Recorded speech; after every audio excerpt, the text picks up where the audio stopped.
Hello students, I welcome you all to today's session. I hope all of you are doing perfect at your places. Today's topic is the Mughal Empire. In this chapter, you will learn about the Mughals, case study, the Sur Empire, the Mughal administration. Mind opener, I can scrabble the given words and these questions you have to answer them on your own.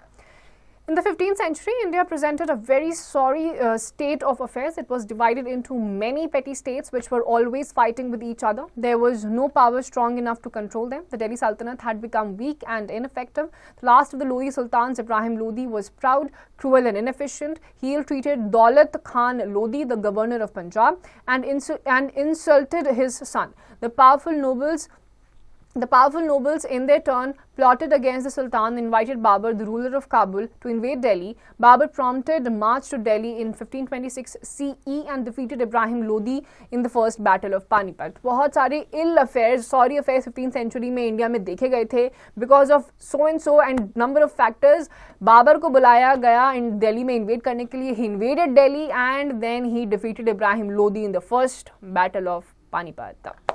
Now the Mughals claim to be the descendants of Genghis Khan, the ruler of Mongol tribes of China and Central Asia from their mother's side, from their father's side, and they were fifth generation descendants of Timur, who had attacked Delhi in 1398. The name Mughal was derived from the word Mongol. Under the Mughals emerged a great empire which left behind as its legacy new structures of administration and the fusion of the Indo-Islamic styles in art, architecture and culture. So Mughals they were the fifth descendants of the Timur who once upon a time in 1938 attacked Delhi and plundered Delhi as well.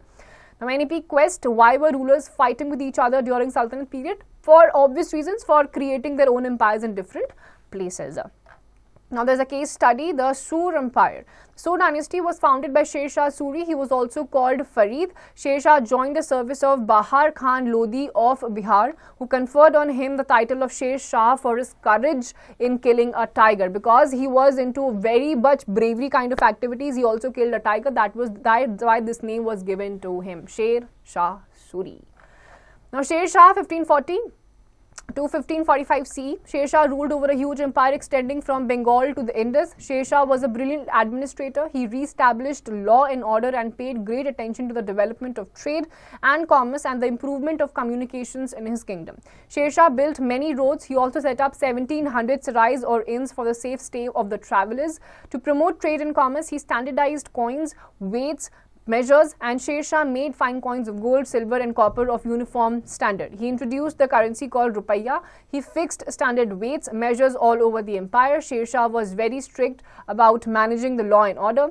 According to Abbas Sarwani, a historian of that period, an old woman might place a basket full of gold ornaments on her head and go on a journey. And on the way, no thief or robber would come near her for fear of punishment, which Sher Shah inflicted. Sher Shah also paid special attention to the land system, army and justice. Sher Shah was very concerned about the welfare of the cultivators. Every farmer in Sher Shah's empire was given a document called Patta, which mentioned the area sown, the types of crops cultivated and the amount each peasant had to pay the slate. The document like this tried to ensure that the cultivators were not cheated by the revenue collectors. Thus, Sher Shah introduced many improvements of his brief reign of 5 years, and Sher Shah died in 1545 and his successors ruled until Humayun restored Mughal rule in 1555. So he was a really good ruler, and whatever he did, he also promoted, and he also introduced a currency called Rupaya. After his death, in 1545, his successors ruled until the Humayun restored Mughal in 1555. Fact zone, Sher Shah built the Grand Trunk Road from the river Indus in the west to Sonogram in Bengal. He built sarais at a distance of about 2 kos, about 8 kilometers on roads for the convenience of the traders and travelers. So inns or sarais तो इन्होंने travelers के लिए बनाए थे. इसके साथ साथ Grand Trunk Road, the GT road also he made in Bengal. Now the Mughal administration. The Mughal court was the area of the royal palace where emperors would meet noblemen, political figures to discuss political matters and other everyday aspects of life in the Mughal Empire.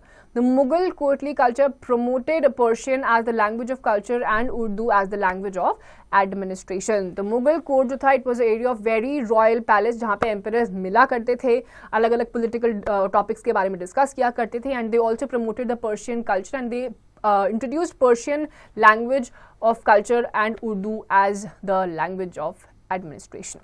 Then came the central administration. The entire kingdom was divided into subas. During Akbar's reign, the empire was divided into 15 subas. This reached 21 during Aurangzeb's reign. Subas were divided into sarkars, sarkars into parganas, and parganas into villages. The wazir was the prime minister, the diwan was the head of the revenue department. The territory of the empire was divided into khalisa, crown lands, jagir, land granted to nobles, and inam, land granted to religious and learned men.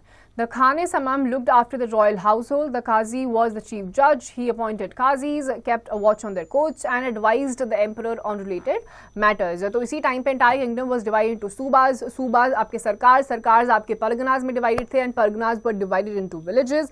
Wazir was the prime minister. Diwan was the head of the revenue kind of a department thing. Territory जो थी वो आपकी खालसा, जागीर्स, इनाम और religious matters में divided थी, and Qazi was the chief judge और वो ही फिर और Qazis को भी appoint करते थे. Then comes the provincial administration.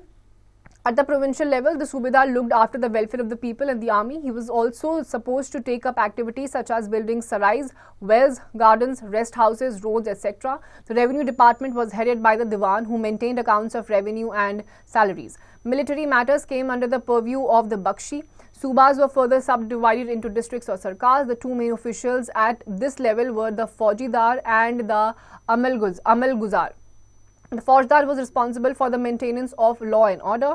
He had to ensure a safe passage of traders and travelers. Sometimes he also had to assist the Amalguzar, and the Amalguzar or the Amil supervised revenue collection in the sarkar.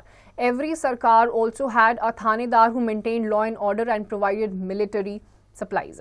Sarkars were divided into parganas, which were in turn made up of villages, and the administrative officials at these levels included the Shikdar and the Amil at the pargana level and the Muqaddam at the Patwari at the village level. They collectively maintained law and order, collected revenue and maintained the land records. So इस time पे आपके किस type का professional administration था? Revenue department के जो head थे वो दीवान थे. देन आपके जो सरकार थे वो परगनाज में डिवाइड थे. Parganas constituted of small small villages, और इन विलेजेस में अलग अलग ऑफिशियल जैसे शिकदार, अमिल, ये परगना लेवल पे असाइंड थे, and Muqaddam and the Patwari were also assigned at the village level. यही रेवेन्यू और लैंड रिकॉर्ड्स को मेंटेन करके कलेक्ट किया करते थे. Now a fact zone: during Shah Jahan's reign, another administrative unit, Chakla, came into existence. It was a cluster of number of parganas. फिर इसी time पे चकला करके एक टर्म आया था, and Chakla were the constituency or the constitution of a number of parganas. Now military administration, the Mansabdari system. The Mansabdari system was a system of ranking introduced by Akbar. This system was introduced to strengthen the army. Under this system, every officer was assigned a rank, Mansab, and the lowest rank was 10 and the highest rank was 5,000 for the nobles. The princes received higher ranks, and towards the end of Akbar's reign, the highest rank a noble could attain was raised from 5,000 to 7,000. The Mansabdari system भी इसी time पे start हुआ था, जो ranking system था. According to the ranks, they were also given the prizes. Lowest rank was 10, the highest was 5,000 for the nobles, and सबसे ज़्यादा princes जो थे उनको हमेशा से highest ranks दी जाती थी. Now a fact zone: Akbar also followed the system of dag wa chhera or branding of horses and describing of the roles men to avoid forgery. तो forgery से किस तरीके दूर रहा जा सकता है, Akbar also followed that rules. Now under the Mansabdari system, contentions with nobles of fixed groups, Mughal, Pathan, Hindustani and Rajput, was the general rule. The Mansabdari system under the Mughals was a distinctive and unique system which did not have any parallel outside India, and the system became the basis of Mughal military organization and civil administration. This time पे आपके administration बहुत ज़्यादा distinctive थे, बहुत अच्छे भी रहा करते थे. That is why the system became the basis of the Mughal empire and the administration system. Now the agriculture in Mughal India. Agriculture in Mughal India remained the most important source of economy. A large number of crops were cultivated by applying advanced techniques. The Mughal Empire was divided into different zones such as rice, wheat and millet zones. Apart from the food crops, the cultivation of a number of cash crops also formed an integral part of agriculture. These included indigo, sugarcane, cotton and opium. Tobacco cultivation also spread rapidly through the country, and the cultivation of different types of spices was more popular on the Malabar coast. The cultivation of the tea began in the hills of Assam. Agriculture during the Mughal era included vegetables and fruits. During Mughal rule, the Indian economy was considered as the second largest in the world. तो इसी time पे आपके अलग-अलग जो regions थे उनको different zones में divide कर दिया गया था. For example rice, wheat and millet zone. Apart from that cultivation पे या कैश क्रॉप्स के बेसिस पे भी उनको डिवाइड कर दिया गया था. और इसी टाइम पे during the Mughal period the Indian economy was considered as the second largest in the world. Then came the land revenue system. Akbar designed his land revenue system with the help of a brilliant revenue expert, Raja Todarmal. Under Akbar's and Todarmal's system called Dashala or 10-yearly settlement, the average produce of different crops as well as the average prices prevailing over the last 10 years was calculated. Each province had some fixed revenue circles with fixed revenue rates for individual crops. इसी time पे आपका दशाला या 10-yearly system भी आ गया था टोडरमल और अकबर के rain के टाइम पे, and this was also known as the fixed revenue rates for the individual crops. यहीं से स्टार्ट हो गया था. This system of revenue collection was called the Zabt system. 1/3 of the average produce was the state's share. The peasants were given the choice of paying in cash or in kind.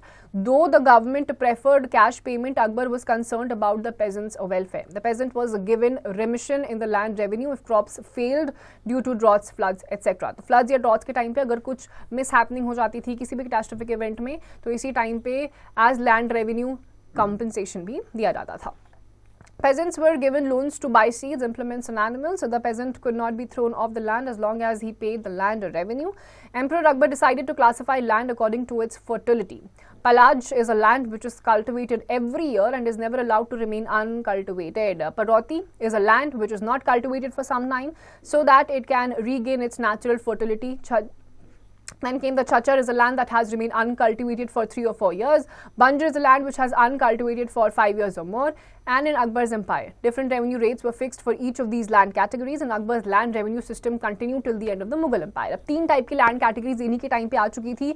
एक थी परौती जो आपका is not cultivated for some time. उससे पहले पलाश था जिसको हर साल cultivate किया जाता था. फिर आता था बंजर जो 5 साल या उससे ज़्यादा टाइम के लिए कल्टीवेट नहीं हुआ था. और हर लैंड कैटेगरी के जो रेवेन्यूज थे वो भी डिफरेंट थे. Now the term back, descendant, person who belongs to the same family, contingent, group of people, peasant, farmer, revenue, money collected through various methods like tax. Flashback, the Mughals claimed to be the descendants of Genghis Khan. The Suri dynasty was founded by Sher Shah. He ruled from 1540 to 1545. Sher Shah Suri introduced the currency called rupiah. The Vizier was the prime minister in the Mughal administration. The Diwan was the head of the revenue department. The Qazi was the chief judge.